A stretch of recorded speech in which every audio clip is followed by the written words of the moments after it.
O primeiro ponto, eu vou explicar uma linha cronológica para vocês, tá? O Casares, ele pediu, através da sua defesa, com seus advogados, para o Conselho Deliberativo, uma mudança por conta de uma interpretação de um estatuto. Antes, né, e todo mundo tinha um consenso de que um estatuto seria respeitado, que seria ali o número de 171 conselheiros votando a favor do impeachment para ele ser empichado. O outro, que aí é o que a defesa do Casares alega, é no outro estatuto, que é uma outra versão, de que aí seriam 192 votos para que, de fato, ele seja empichado. E realmente, os dois artigos constam no estatuto, o que dá essa duplicidade de interpretação juridicamente. E aí o Wolten Aires, ele vai ser o responsável por acatar ou não. Do que eu tenho de informação, o Wolten Aires vai acatar esse pedido da defesa do Casares de ser 192 votos a favor. Além disso, do que eu, Alexander, apurei e trouxe com exclusividade, o Wolten não deve aceitar o pedido de vários conselheiros daquele pedido de algumas votações poderem ser de uma forma híbrida, né? Alguns forem presencialmente e outros poderem acessar online. A alegação da defesa do São Paulo, da parte do que a gente apurou do São Paulo, é de que seria inviável acontecer dessa maneira, então deve ser confirmado apenas o voto secreto e presencial. E aí os conselheiros da oposição têm se colocado contra, e não só da oposição, da situação também, tá? O Vinícius Pinotti, por exemplo, é um desses. Ele está de férias com a família no Japão. Ele vai votar a favor do impeachment e está fazendo esse movimento nos bastidores para que seja aceito também o voto que não seja um online. Para explicar para vocês um pouquinho desse cenário, tá? Diversos grupos de conselheiros protocolaram esse pedido para o Wolten Aires. Paralelamente, né, esse movimento já deixa claro que o presidente Júlio Casares tem perdido sustentação política.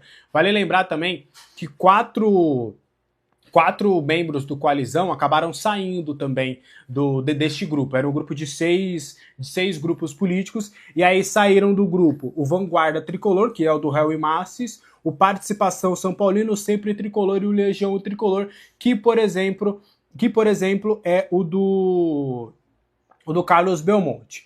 E aí, do que a gente tem de informação, e a gente trouxe o documento na íntegra para os membros do canal, e a gente publicou também esse documento, eles estão contestando toda essa movimentação, né? A defesa do presidente Júlio Casares sustenta que a análise do caso deve ir para o artigo 58, que é o que ele pediu. Já esses conselheiros querem que seja o artigo 112 do Estatuto. A defesa do Casares argumenta que a votação do impeachment precisaria obedecer ao quórum qualificado de 75% dos conselheiros previsto no artigo 58 do parágrafo 2, né, aplicável em casos de gestão temerária ou infrações estatutárias. Já os conselheiros signatários afirmam que o pedido de destituição tem natureza política e não técnica ou contábil, o que enquadraria o processo do artigo 112. E está nas mãos agora do Wolten Aires para ele tomar essa decisão. E repito, do que a gente tem de informação, ele deve acatar o pedido da defesa do Júlio Casares deste modo. Então, devemos ter aí um mínimo de votos de 192 votos para que o Casares seja empichado, e também devemos ter apenas os votos presenciais. Do que eu tenho de informação, tem uma galera que não deve estar presente nessa votação, alguns por questões de idade e outros porque tem vários que estão em viagem internacional e não chegariam a tempo para poder fazer essa votação. Os bastidores políticos do São Paulo que estão fervendo. Quero saber a opinião de vocês aqui nos comentários, o que você acha disso tudo. A minha interpretação de tudo isso e dos bastidores, se andar desta forma, dificilmente o Casares será empichado, mas vamos aguardar as cenas dos próximos capítulos. Tem até conselheiro falando que vai à justiça para caso o Wolten Aires aceite e acate a defesa do Júlio Casares. Beleza? O que você acha disso tudo? Quero saber a opinião de vocês aqui nos comentários, tá? Trazer duas informações rápidas sobre o mercado da bola, uma sobre Rodriguinho e outra sobre Moreira. Sobre o Rodriguinho, a gente trouxe com exclusividade mais cedo que os valores estariam em nessas negociações. Sobre o Moreira, um fato importante. Hoje, o Porto anunciou que o Moreira fica por mais 6 meses, né? E aí, na nota do Porto, estava escrito que o Porto conseguiu condições mais favoráveis nessa negociação. Daí o Gabriel Sá trouxe a informação, a gente corrobora, a gente conseguiu a confirmação de que o valor da opção de compra mudou. Antes, a opção de compra estava em 2 milhões de euros, caso o Porto, depois do período de empréstimo, quisesse adquirir o atleta em definitivo. Aí o São Paulo diminuiu a opção de compra, colocou para 1,5 milhão, o que na cotação atual hoje dá 9,5 milhões de reais. E um outro fato importante é que antes a compra era de 50% dos direitos do atleta. Agora a compra é de 70%. Então, só recapitulando, antes a opção de compra era de 2 milhões de euros por 50% dos direitos. Agora é de 1,5 milhão de euros por 70% dos direitos do jogador. Então é o São Paulo aí diminuindo um pouquinho desse valor de mercado do Moreira para tentar, quem sabe, no meio do ano fazer essa venda. O que você acha dessas duas negociações do São Paulo, tanto a de Rodriguinho quanto a de Moreira? Eu quero saber a opinião de vocês aqui no clube. O que falta para o São Paulo fechar a contratação do Dória? Bora trazer alguns detalhes, a gente apurou um pouquinho mais cedo sobre essa situação, a gente vai trazer para vocês na íntegra. O São Paulo já tem um princípio de acordo com o Dória, tá? E aí é importante trazer que esses detalhes que faltam, ouvir de todas as partes envolvidas, que não devem melar o negócio. É só alguns ajustes que estão sendo feitos justamente para tentar fechar essa contratação. O Dória, ele tem contrato com o Atlas até 2027, ele tem um acordo lá para rescindir esse contrato. E aí, os seus vencimentos estão na casa dos 600 mil por mês lá no Atlas. E, obviamente, ele vai reduzir um pouquinho esses vencimentos para se encaixar na realidade financeira do São Paulo. O que está pegando é justamente essa diminuição do valor. O São Paulo tenta jogar um pouco mais para baixo, algo em torno de 350 a 400 mil, e o Dória tenta puxar um pouco mais para cima. E aí a expectativa é de ter um acordo aí, no máximo até o fim de semana, para fechar esse acordo e o Dória ser reforço do São Paulo. Não está fechado, mas falta pouco. Tempo de contrato já está alinhado, são 2 anos de vínculo com uma cláusula, caso ele bata uma meta, ele assine por mais 1 ano. Tô ainda apurando os detalhes dessa cláusula, tá? Previamente, o que eu tenho de informação seria 50% dos jogos, mas ainda não é 100% cravado. O tempo de contrato e essa cláusula existem, já está acordada, eu só preciso ainda ir mais a fundo nessa questão do percentual do jogador, dos jogos que ele teria que jogar nesse 2º ano de contrato para estender por mais 1 ano. Mas restam alguns detalhes, inclusive o staff do jogador já comunicou às outras equipes que tinham interesse na contratação do Dória, que ele está encaminhando a sua ida para o São Paulo, então resta ali pequenos detalhes para essa contratação ser totalmente fechada. Tá bom? Bora falar sobre Marcos Antônio. Será que ele tem um ok do Flamengo? Bora explicar um pouquinho sobre esses detalhes. A gente vai pegar primeiro a informação do Vene Casagrande. Ele tinha noticiado no SBT Esportes de que o Flamengo já tinha o ok do Marcos Antônio para essa contratação. E aí eu vou tentar ser o mais didático possível nessa situação, até para não ficar tipo, o Marcos Antônio tá forçando alguma parada. Eu vou te explicar em detalhe o que significa esse ok. Hoje no futebol, para um clube abrir negociação com outro, previamente ele tem uma sinalização positiva do jogador. Dificilmente o cara vai acertar lá com o clube para depois acertar com o jogador. Isso não é aliciamento, né? Isso é uma prática comum no futebol. E aí o Marcos Antônio, ele deu o ok para o Flamengo para fazer negócio. Só que o Marcos Antônio ele não vai forçar uma saída do São Paulo, muito pelo contrário. Por ele ser São Paulino, por ele ter respeito muito grande pelo clube, por ele entender a sua importância dentro do clube hoje. Então ele não vai forçar uma barra, ele não vai forçar uma saída, ele não vai chegar, quero ir, ponto final. Só que é importante trazer que o projeto do Flamengo é um projeto ambicioso, ele vai conquistar títulos importantes. Do que eu tenho de informação, o salário dele vai ser praticamente dobrado caso ele aceitasse uma proposta do Flamengo. Só que ele não vai forçar a barra, ele vai deixar tudo nas mãos do São Paulo. Então, o São Paulo, o que você decidir, pra mim tá bom. Você quer me negociar? Beleza, eu vou lá, vou pro projeto legal, vou pro Flamengo e tudo, vambora. Se você não topar, também tô aqui, tô feliz e tá tudo certo, vamos seguir. Então é mais ou menos nesse cenário que tá a parte do Marcos Antônio. O São Paulo atesta de que não vai negociar o Marcos Antônio. Reitera, inclusive, de que não vai negociar. Só que tem outras pessoas, e aí por isso que a gente precisa trazer várias situações. Tem pessoas da alta cúpula que falam, não vamos negociar. Só que tem outras pessoas que falam, cara, não vamos negociar. O Flamengo vai ter que abrir o bolso. Então, pera. Tem pessoas que falam que nenhuma proposta será aceita e outras falam que o Flamengo vai ter que abrir o bolso. Aí vai depender muito do que é esse abrir o bolso. Será que se o Flamengo oferecer, falar, toma o Alan, mais um jogador e 10 milhões de euros, o São Paulo não topa? É difícil acreditar que não. Então, assim, se o Flamengo quiser e fazer uma proposta forte ao São Paulo, tem boas chances de levar o jogador, mesmo eles sabendo lá internamente que pegaria mal. Mas, por exemplo, eu, Alex, aí vai uma... Vamos separar. Trouxe a informação, beleza? Agora vai o meu feeling. Se o Flamengo chega, por exemplo, a 15 milhões de euros mais o Alan, eu tenho uma dificuldade de entender que eles recusariam, tá? Então é mais ou menos por aí. Até pelo que eu li, tá? Não apurei, porque a gente fala aqui de São Paulo, mas pelo que eu li que saiu, é um caso semelhante ao do Caio Jorge no Cruzeiro.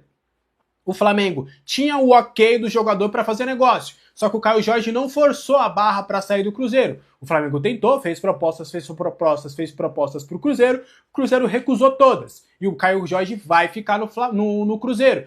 Pode ser um caso semelhante com o Marcos Antônio, a ver se o São Paulo vai recusar as propostas. Então, a situação do Marcos Antônio hoje é essa, tá? Inclusive, o São Paulo, até para tentar valorizar o jogador, deu a camisa 8 para ele, que era do Oscar. Ele era o camisa 20, agora ele será o camisa 8 do São Paulo.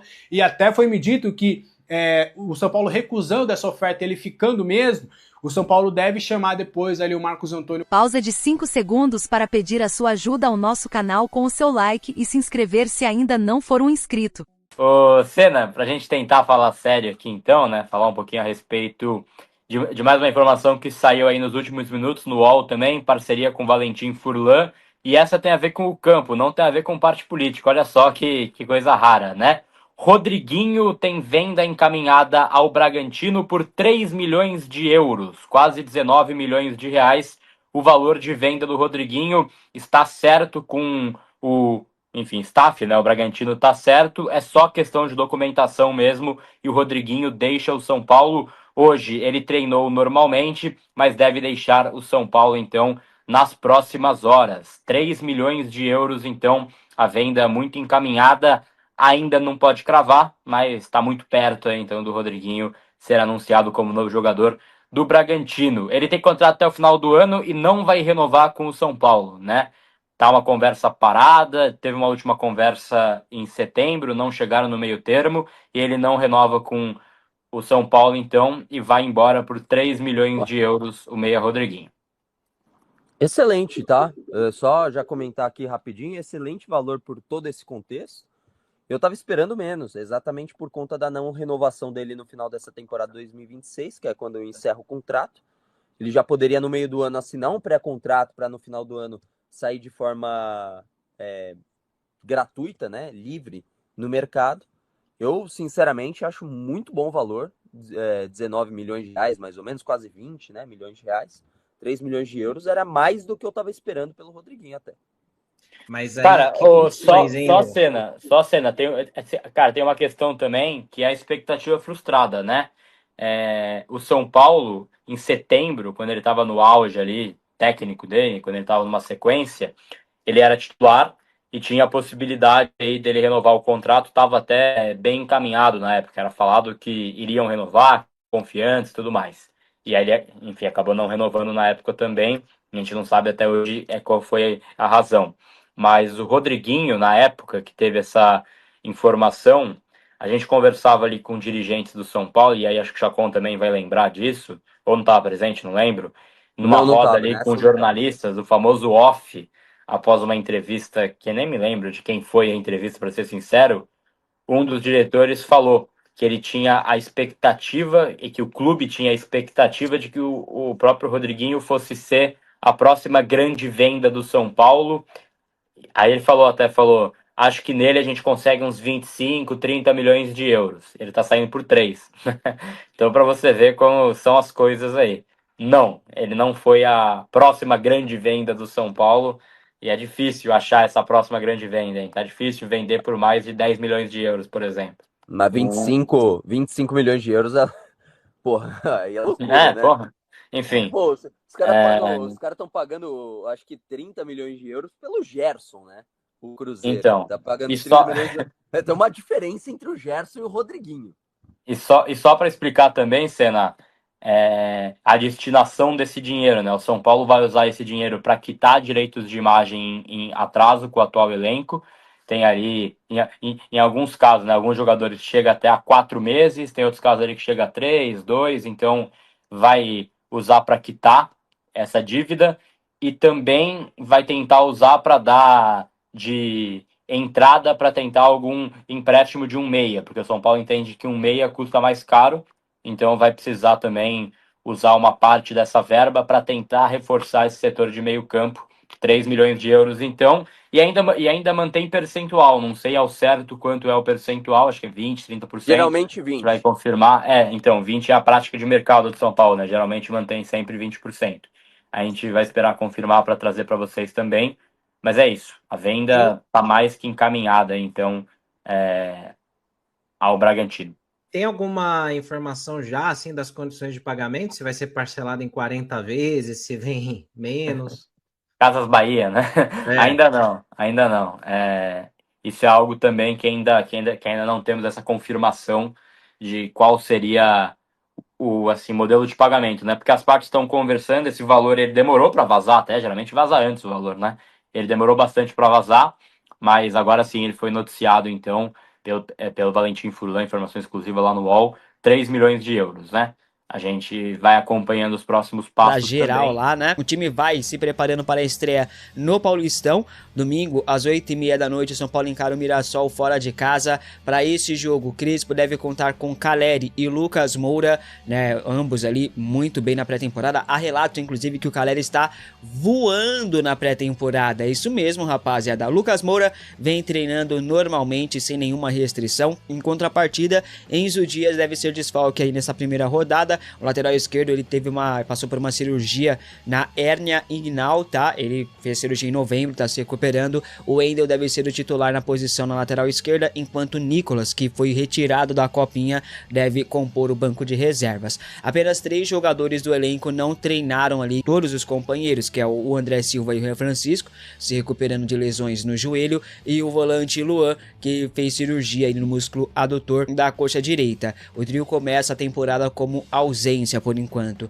O provável time do São Paulo para a estreia contra o Mirassol, segundo o GE, é o seguinte: Rafael no gol, Ferrarese, Arboleda e Alan Franco, Cedric ou Mike, Pablo Maia, Danielzinho, Marcos Antônio e Wendel, Ferreirinha ou Tapia e Luciano no ataque. Rodriguinho está sendo vendido, mas treinou com o elenco hoje, tá? Sobre o Danielzinho, rapidinho, ele teve seu nome publicado no BID, Boletim Informativo Diário da CBF, foi ontem à noite, e assim ele está totalmente apto para estrear com a camisa do tricolor, tá? A tendência é que ele seja mesmo titular no meio de campo, o Pablo Maia sendo o volante mais de contenção, mais de marcação, né?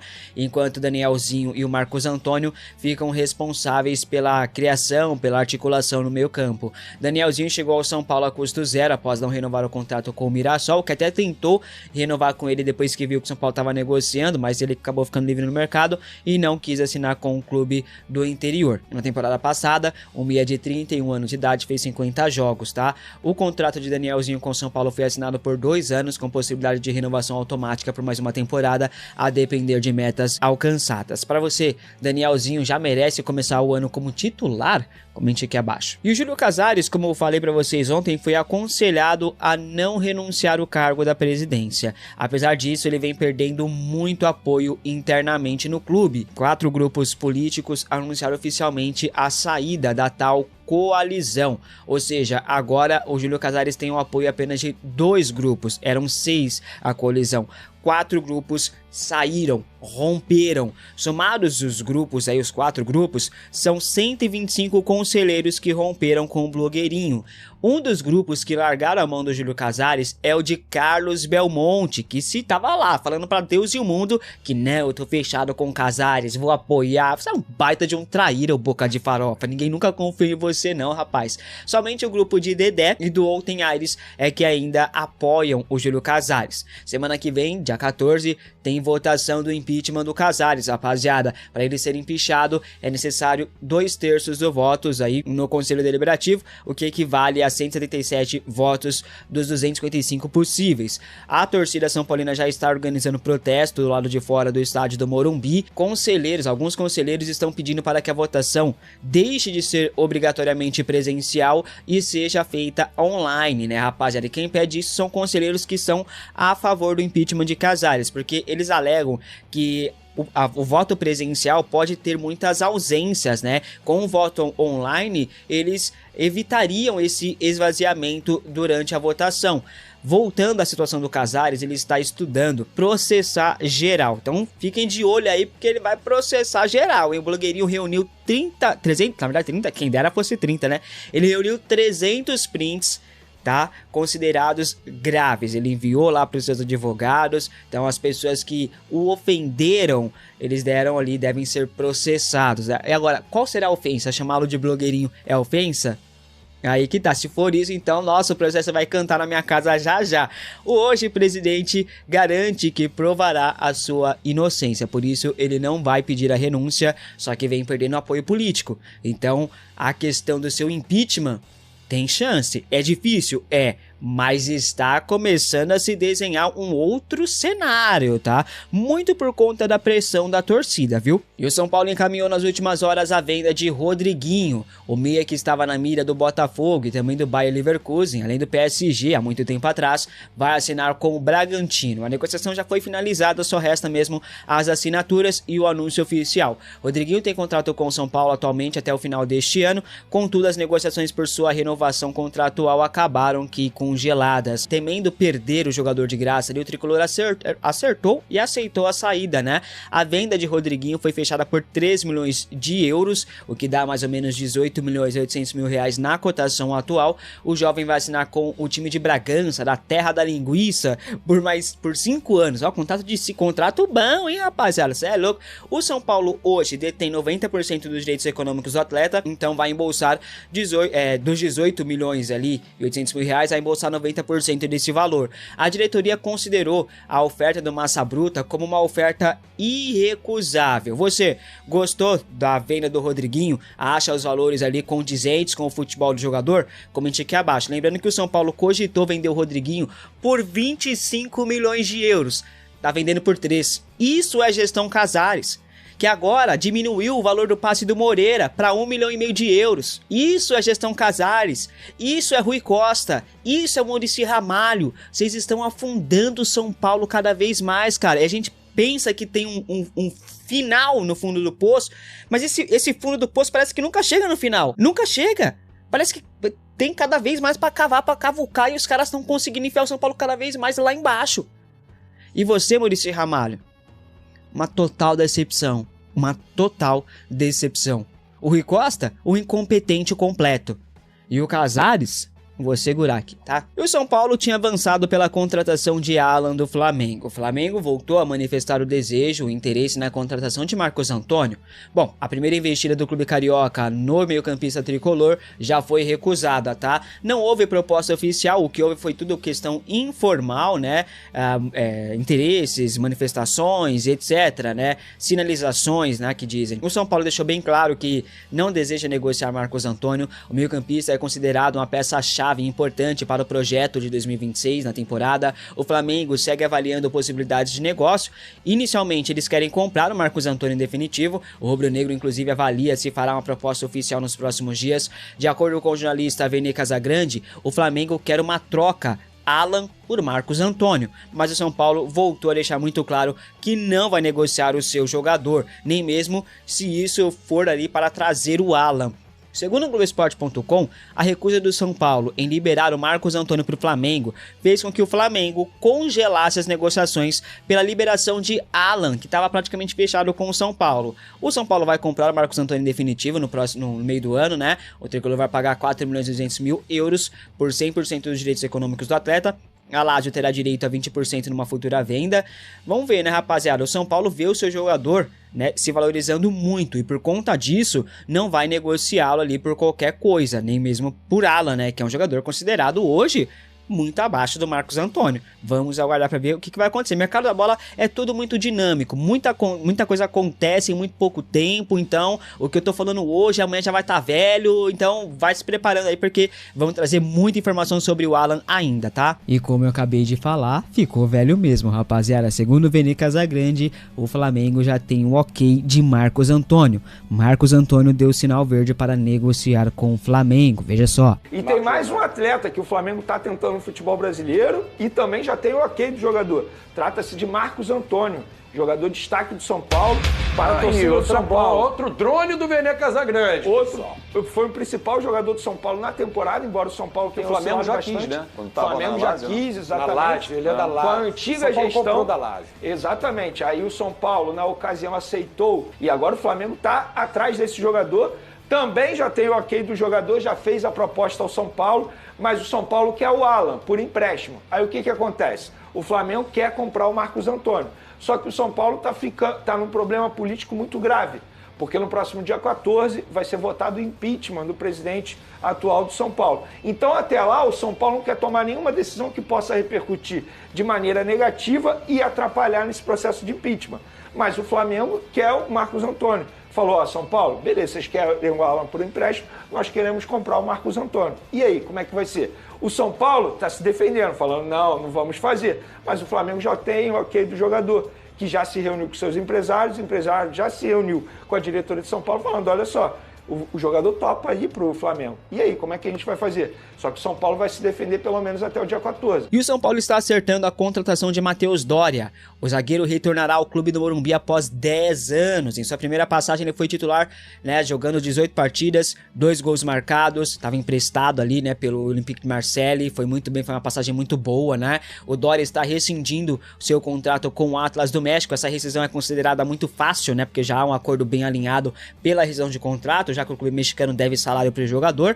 E eu falei aqui para vocês, rapaziada, que ele tinha sido oferecido ao São Paulo, né? Aliás, no canal secundário, o canal do Beiço, que é nosso canal 2, a gente falou sobre o Alan há 3 semanas. A gente noticiou aqui, a gente adiantou a informação que o Doria ter sido oferecido ao São Paulo há 3 semanas, mas quase 4 semanas já, né? Com dificuldades em outras negociações, como com Gaston Ávila, com o Gêmeos, que agora tá no Fluminense, o Doria foi a solução que sobrou, né? Doria está no Rio de Janeiro hoje, deve viajar nos próximos dias para São Paulo, vai realizar os exames médicos e assim que as minutas de contrato estiverem concluídas, ele assina o contrato com o clube do Morumbi. A informação do acerto foi dada inicialmente pelo Jorge Nicola, então para quem critica o Nicola, toma essa aí, ó, toma essa esfregada aí, o Nicola deve tá grandão agora, né? Internacional, Fluminense, Corinthians e Santos conversaram pela contratação de Doria. Até mesmo o Remo, a pedido de Juan Carlos Osório, que, se não me engano, treinou o Doria aqui no São Paulo, tentou o jogador, mas o zagueiro deu total prioridade ao São Paulo, para fechar com o São Paulo. A chegada de Doria, rapaziada, contou também com a ajuda de Muricy Ramalho. Assim, o São Paulo encaminhou seu 4º reforço para 2026. Você acha uma boa Doria no São Paulo? Acha um bom reforço? Comente aqui abaixo. O São Paulo tá com cautela ali para dar como certa negociação, porque ainda depende da liberação do Atlas do México, né, que ainda não aconteceu, mas como eu disse, é algo que deve acontecer nos próximos dias, tá muito bem encaminhado, tá? Com a chegada do Doria, provavelmente o São Paulo vai se livrar de algum zagueiro do atual elenco. Hoje o São Paulo tem o Arboleda, Alan Franco, o Ferrarese, tem o Sabino e o Rafael Tolói. Rafael Tolói, o São Paulo está tentando incluir ali na liberação imediata de Lucas Ramon, mas ainda não tem um desfecho em relação a isso, tá, rapaziada?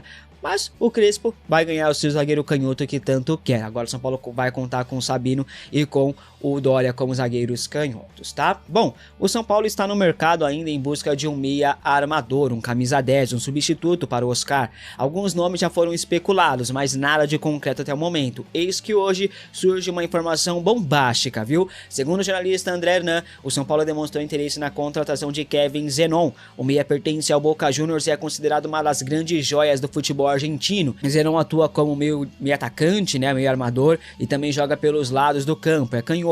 O jovem de 24 anos apenas agrada e já tem a aprovação de Hernan Crespo, que gosta muito do atleta por conta de sua versatilidade. Kevin Zenon chegou a ter passagem pela seleção de base argentina. Na temporada passada ele fez 33 jogos pelo Boca, marcando 4 gols. É um jogador forte fisicamente, né? tem 1,77 m de altura, é um jogador de chegada muito forte dentro da área, briga muito no meio de campo. O staff do atleta vê com bons olhos uma vinda para o futebol brasileiro, contudo, clubes do exterior também demonstraram interesse na contratação de Kevin Zenon. O Alavés da Espanha e outros 2 clubes espanhóis e um clube italiano também demonstraram interesse no jogador, tá? A negociação